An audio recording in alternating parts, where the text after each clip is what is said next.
Hi, and welcome to Poly Pavilion, located at the campus of UCLA, home to the legendary John Wooden and the UCLA Bruins.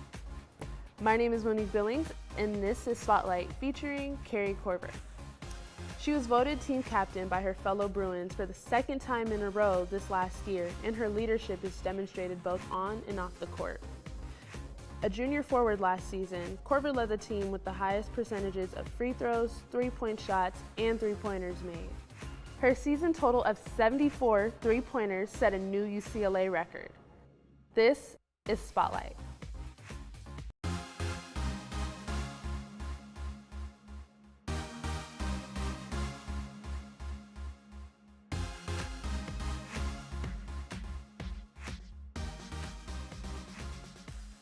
Kari, for those people that don't understand at home what it means to be a junior in athletic eligibility, but a senior in academic eligibility, what does that mean?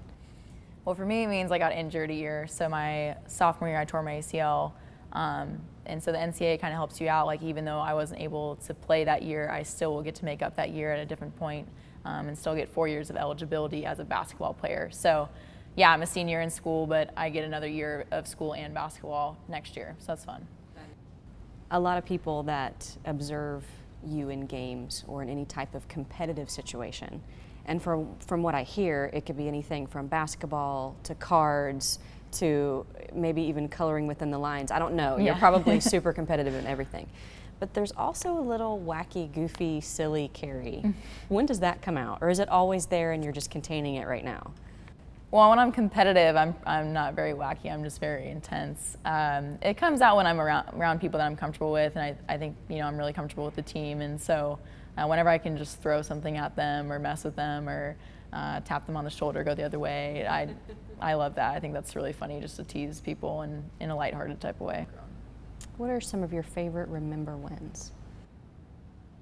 Well, you've probably heard this story, but me and my teammate Paulina and Lou's from Portugal, Paulina's from Sweden. We accidentally went to Mexico, and it's a long story. How do you accidentally go to Mexico? Yeah, it's mainly my fault. I was a driver. We went to like a, what's it called? An outlet mall right by the border. We were going to go to the men's NCAA tournament game, like March Madness, and they were in San Diego, but we wanted to go to the outlets first, and the outlets are literally, you can see Mexico from the outlets, and so I needed to get back on the freeway going north, and I accidentally went south, and you aren't allowed to go. Like, you had to go into Mexico. Like, I had no choice. I'm like about to cry, and Paulina and Lou are like laughing because they were like, in Europe you can go from country to country, no big deal. But I was freaking out. But we made it, and Coach Shannon helped out, and so that was a favorite remember one for sure. I would say so, and I'm glad that they allowed you to come back into our country and finish the work that you started. Yeah.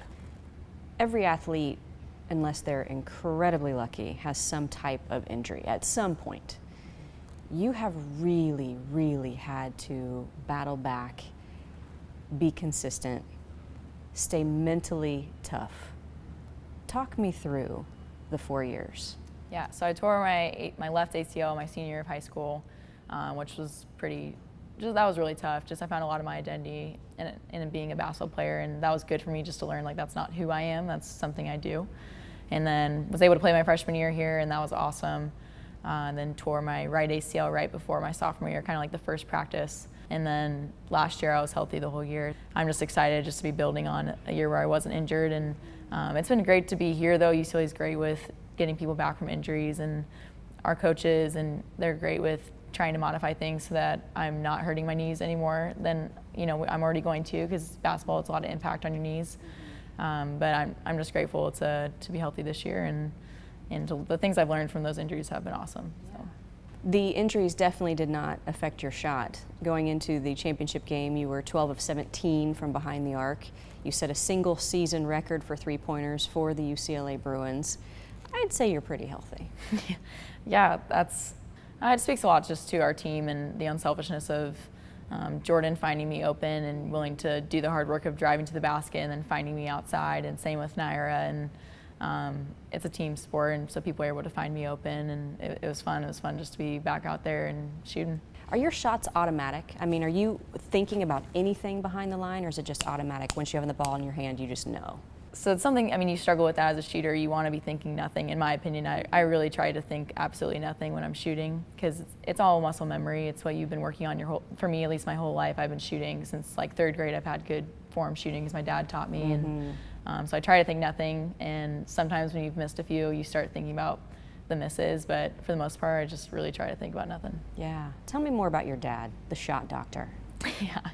Yeah, he just disciplined me from a really early age. I remember I was in 3rd grade and he just started doing form shooting with me. Like, this is how you do it. Your elbow has to be in, flick wrist, like it's a wrist shot, all these things. And so ever since then, we would wake up early in the morning, go to church, because our church is across the street. We have a church gym, and he would just do shooting with me, and he's always critiquing my form. Even when I go back home, he still is like, no, that your elbow's a little out, he's definitely the person I trust the most with my shot. And so I'm really grateful for him. He's definitely the reason I'm here. So. Have you always been that coachable? No. No, my dad would let you know. He was my coach when I was younger, and he would have us do just like one sprint practice if we weren't doing well as a team. This is YMCA. And I would like be staring at him, like making a face like that I'm angry at him during the sprint that he was making us do a sprint. And my brother still makes fun of me for it because he just thinks it's so funny. But it's something I've grown in for sure. Yeah. Is there anything that he's taught you that's really stuck in your mind above all else that you would pass on to other girls that want to be the next Kari Korver eventually? Well, first he taught me how to work hard. He told me these are the amount of shots. If you shoot in a week, you have a chance of playing Division I. If you shoot this many shots, you play Division II. He was very like, this is something you can do. Like, he saw lots of potential in me and just wanted me to see that I was able to do it if I was willing to put in the work. So I'd say that was the first thing. But as far as like my shot, he's always just taught me make it a wrist shot. And that just means like don't make it an arm shot. Like, when you're little, you shoot and you're just like chucking it with your arms. And for him, it's like you just got to use your wrist and have that be where the strength is coming from, your legs and your wrist. And that's really helped me throughout my career. Kari, thank you so much. Yeah, thank you, Stacey. And that was Spotlight with Kari Korver.